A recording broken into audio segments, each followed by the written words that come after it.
Have you struggled to raise prices in your business? Are you stuck with low margins? Well, you're probably not using these simple unlocks of value that can help raise your prices and get people to stay longer in your business. Hi, my name is Morgan Whalen. I'm a fractional CFO, and I work with 6- and 7-figure business owners every single day to help increase their impact and income. In this video, what we're going to cover are the tried and true ways to increase value. We're going to look at some of the biggest businesses in the United States and see how they add value to their customers. And we're going to take that and see how you can apply it in your business. First, how does increasing value lead to you being more profitable, right? Because at the end of the day, we want to be able to take home more money in our business. So why does that translate by increasing value? You really have three different lines to consider. You have your value at which you provide to the customer. You have the price at which you're charging them. And then you have the cost that you have for your business. And so the idea that we want to do here is we want to separate these as much as possible. Value needs to go higher in order for us to increase our prices. And ideally, we want to bring our costs down even lower as we're providing more value. And so the first one that we're going to look at is Chick-fil-A, tried and true, a fast food restaurant. What about Chick-fil-A is so valuable? Why did it spread so wide? Why is it such a favorite amongst people? Well, number one, I think they do a really good job at customer service. So whenever you go into the line, they're usually smiling. They end with "my pleasure." It feels like it's a joy coming from them to be of service, right? So that allows the person on the other side to feel respected, to feel that they value them. They feel appreciated for coming to the line and ordering. From this good customer service, really what they're doing is giving an emotional experience to the customer. So then that way they feel great about themselves from ordering. They had just a good experience right there. And then they're going to come back in the future because of the people and because of the atmosphere, because of the culture. So that's number one. Number two, I've sat in a lot of Chick-fil-A fast food lines, and sometimes they go out the parking lot, around the corner, across the bend, right? And every time I see the line, I'm like, you know what? They'll probably do it in like 5 minutes, no problem. Because they are so fast. They have a lot of speed. And so if you've ever sat across the way from a Chick-fil-A line and you're in another fast food line, and you just notice like for every one car that goes in your lane, there's like 5 to 10 that go through the Chick-fil-A line. People value speed because the most valuable thing to a person is time. So if you can increase the speed of delivery, then you're saving people time. And that's what people value a lot. So the third thing that Chick-fil-A I think does really well is they have high quality ingredients. If you were going to Chick-fil-A and you bought something and it tasted terrible, you wouldn't be coming back. So they had to really focus on the flavors, the type of meat that they use, the buns, like put a lot of time, effort, and energy to make sure that the actual product tasted amazing, right? So I think they do a really good job with the value between the price that they're charging you and the quality that you feel like you're receiving from them. So number 4 here that I think they do really well is they're consistent. And so you know when you go to Chick-fil-A, when you order something, what to expect in the bag once you receive it. Like pretty consistent every single time you go. Like the chicken tastes pretty much the same. Doesn't matter if you're ordering in California, if you're ordering in Texas, if you're ordering in whatever state that you go to, it tastes the exact same. Like the fries are made the exact same way. The chicken is made the exact same way. And so I think this consistency really brings a lot of value because you know what you're going to get with them. And so that's another extremely valuable thing that people want, which is they want to know every time I come, I'm going to be able to get the same thing. Consistency is key. So number 5 is their brand values. So their brand values is to be closed on Sunday. And so what that is naturally going to do is going to have people who share similar values. They're going to be attracted to that because people are attracted to things that are of similar nature to them. So right here, they're going to feel a connectedness to the brand because of the shared values. So again, it's kind of going back up to the emotional experience that they're receiving, but connectedness is a big one. And so the last one that I would say for Chick-fil-A that they do well is it's very clean and family friendly. So if you go into a Chick-fil-A, most of the times the counters are always wiped, it's nice and clean, the bathrooms are clean, and families feel like they can go and let their kids go there. There's actually like playpen in the back for the kids to go run around and exert some energy. McDonald's used to do this often, but I think they went away from that. But Chick-fil-A, a lot of times they have like family play area so the kids can go do their things. The parents can sit, watch their kids, eat their meal. And so it's great for families. It's great for individuals. It's fast. The food tastes great, and people keep coming back because of how consistent it is, because you're getting the same experience every single time and you have the friendly staff. And so I think those are the main things that make Chick-fil-A so valuable and why people keep coming back. And so as we're going through this, again, I want you to think of how can I incorporate some of these things that they're doing into my business, okay? People like when there's a clean place to sit, and people, especially families, like that's tailored towards them. So again, you're not gonna be able to please everyone, but I think in general, there are some values that most people can consider shared values across, say, city, a state, a country that we can all agree to. And so if you know what those are, you can incorporate them into your business and people will keep coming back. Hey, and if you're looking for more tactical ways to increase the revenue or decrease the costs in your business, I personally write each and every week in the Financial Focus newsletter ways for small businesses to be able to do just that. So if that sounds interesting to you, go ahead and check out the description down below, click the link and sign up for the Financial Focus newsletter today. So the second brand that we want to look at is Apple. They're definitely a powerhouse. They definitely have a really good brand. So what in particular are they doing to create such a valuable brand and a valuable company? So number one, I think for them is talking about it, right? The brand itself. So the brand is known to be for like creative people. It's known now more as a status symbol. And so when people walk around with an iPhone, it's saying something about you, right? It's giving off, I have a certain level of wealth or I have a certain level of status in the community. And so it's a outward symbol to other people. And so some people just buy because of the Apple logo and nothing else. And when they first started, it was definitely for more creative people. And I think as it became more of a status symbol, it actually attracted more people to the brand. The second thing that I think it did really well is that it is simple. So if you ever look at the IO interface or the interface that Apple uses, it's very simple to navigate. You know where your settings are, you know your apps are. It's really simplistic in nature. So doesn't feel overwhelming. You don't feel frustrated. And so people value simplicity very much. And so if they feel overwhelmed, they feel frustrated, they're not going to do it, right? If you're playing a video game and you can't get past a certain level because it's too difficult, after a while you're going to put the controller down and you're going to walk away. But when you're building a business, when you're building a product or a service, you want people to keep on coming back. And so you got to make it as simple as possible. So remove the complexities, remove everything that isn't a necessity, and figure out how to get where you want them to go with less clicks, right? You think about Amazon, they have one-click buy. Like, how much more simpler can you get than that? Every click less that you need in order to make a purchase for them, that translates into more money because it's an easier experience. It's a better experience for people. And so simplicity is extremely valuable. And if you can put that into whatever it is that you're building or the service that you're providing, that would be a real game changer. The third one, again, is high quality. And so they use, metal material. They use thick glass. It weighs a little bit heavier in your hand.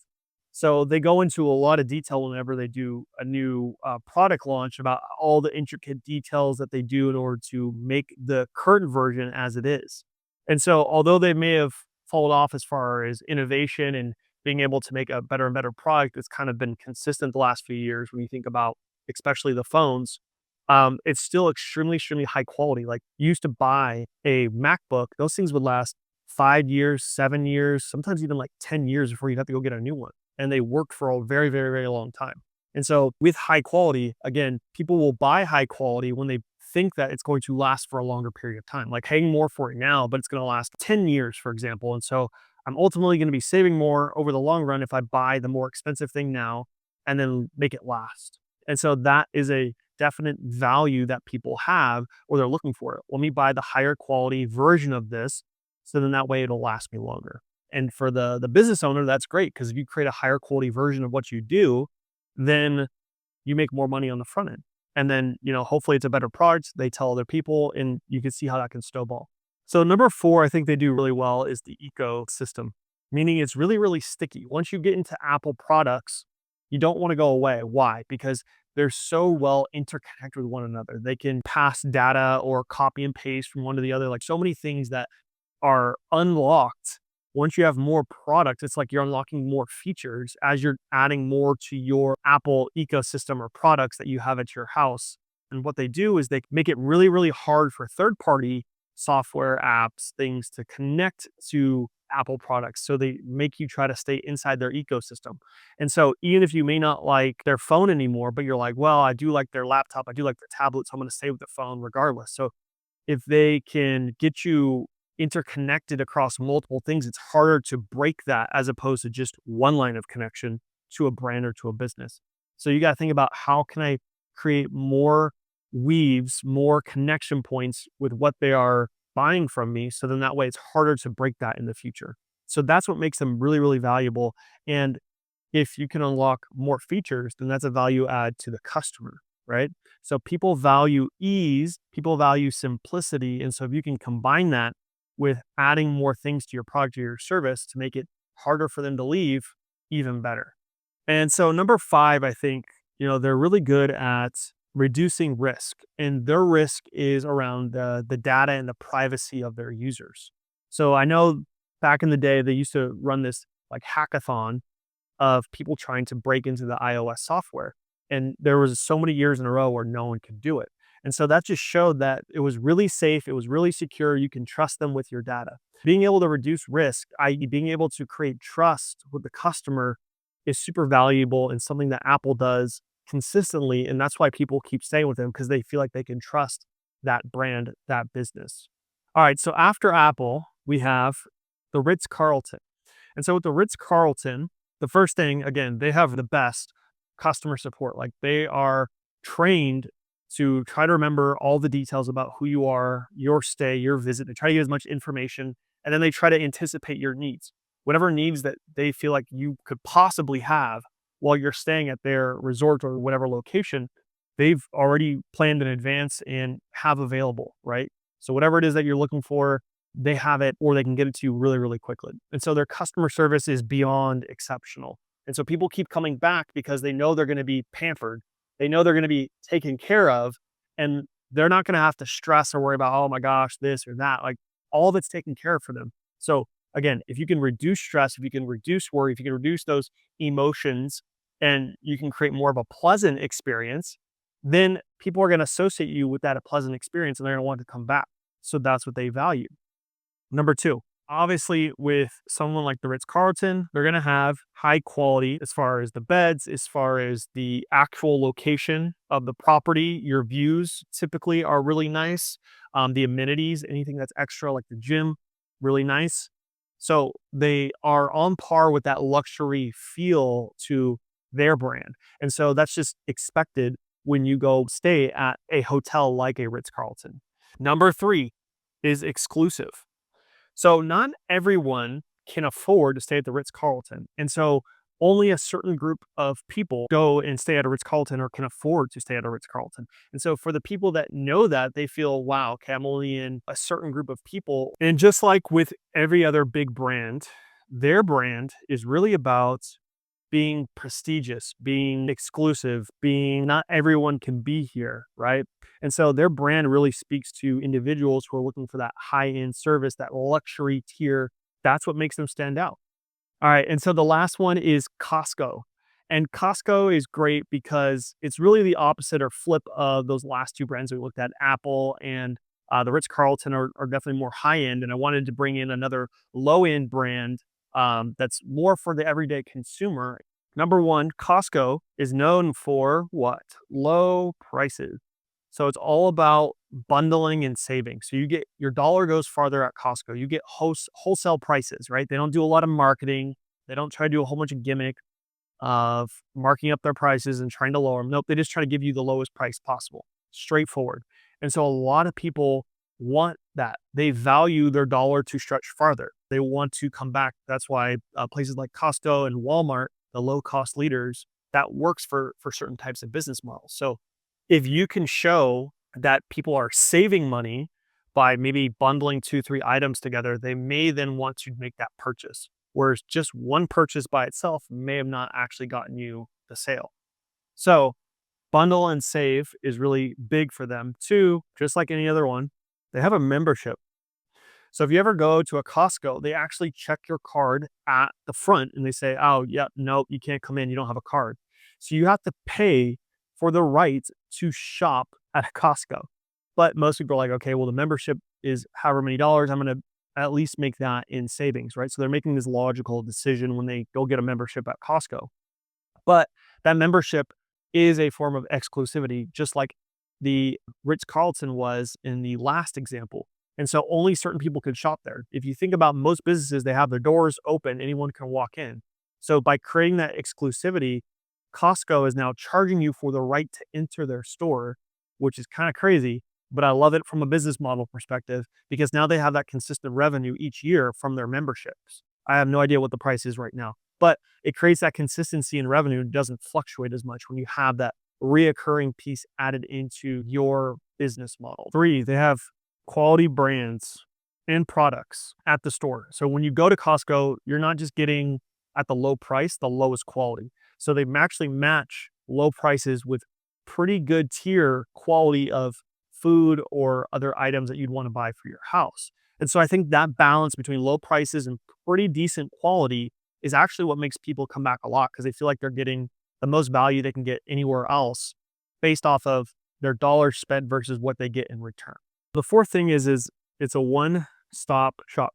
Most people that go there will just fill up their cart and they're good for the whole week. Now, some people only buy like certain products from Costco and they go and do these other runs. But for most people, I think it's a one-stop shop. You go there, you get all your groceries, and then you can go home. You don't have to make 3, 4, 5 stops. So that time savings, again, going back to the timing, is really, really big. And so if you think about it, how can I, in my business, create a one-stop shop for people? So when they come to me, whatever it is, what else are they also asking for? Can I include that, or can I put it all under one roof so then that it makes it, when they go here, again, they have more options. They get what they're looking for all in one place instead of looking 2, 3, 4 other places. And at the same time, like I told you earlier, there's more now connection points with that customer. So it's harder for them to break or to remove themselves from the ecosystem that you are creating from your products and your services. And hopefully, if they do, they bundle 2 or 3 things together, you pass on some savings or a discount to them. So then they feel like, again, they're getting more for their dollars. So you can see how these types of things come up over and over again as ways to help retain customers in your business and increase the value that they're giving. So that's it for the main businesses. Didn't want to leave you there with just that. I wanted to give you a few more extra ones. So one you can consider is really scarcity. So think about it. If you buy tickets to a concert, there's the general admission and then there's the VIP. The VIP, there's only so many tickets and they get sold out. And so they are worth more because there's less supply of them naturally. So they only say this many people can be VIP. But what else do you get for VIP? Usually you get closer to the stage, right? So you have a better view, which is what people would value in that type of environment. What else would you get? Maybe free drinks, or maybe a free shirt, or maybe you get access to the artist or backstage, whatever it may be. So there's all these little extra perks that you can add in to increase the perceived value of whatever it is that you're selling. So scarcity works. You'll see this all the time in marketing. Oh, we only have 2 left in stock. Scarcity. Or there's only 5 hours left until this sale's all over, right? Scarcity, you have to act now. FOMO, fear of missing out, right? Another big one is social proof. Again, people will pay more for the guarantee. So if there is a product on Amazon that has 10 reviews, another product has 10,000 reviews, people, even if it costs $5, $10 more, are going to naturally gravitate towards the 10,000 review item if it's the same exact thing, because they have more of a guarantee of getting what they're actually looking for. And so they're going to go towards what people have rated and told them, hey, this actually works, or hey, this actually is what it says it is. So social proof can be huge and can help you increase your prices when other people have tried the product and left a review on the website, or from word of mouth too. So if you have an Apple product and you say, oh my gosh, this is the best thing ever, then more people are more likely going to go try it. So those are both powerful ways from someone within your network or from an online review that can help increase the perceived likelihood that they're going to get what they want, right? The likelihood they're going to get what they're wanting. And then you can eventually charge more for that because you have more proof to show that you can do what you say you're doing. So 3, I would say community works pretty well too. So people value community, or they feel a sense of connection and belonging. So if you think about it, like during COVID, a lot of people were on Pelotons. And on Peloton, as you're riding, they would shout you out. Oh, person, this is their 100th ride or the 200th ride, right? It makes you feel special. It's kind of like, Starbucks when they write on the lid that say, hey, thanks, Karen. Hope you enjoy your day, right? It's personalized, it's specialized. It feels like they're talking to you. And so that level of personalization can also work. Now, personalization can work outside of community with the level of service that you bring, right? So, if you, for example, went to a Tony Robbins event, then if you buy just the general admission, then it's going to cost you, I don't know, however many dollars. But then if you want to get into a smaller group with him speaking directly to the smaller group, it's going to cost you more. And then if you want to work one-on-one with Tony, I bet you it's going to cost you your child and your right arm. But you could get in a room with Tony. There's a certain price point for that. But the level of access to someone also increases the value, right? Because then you can ask your specific question. It's more personalized to you.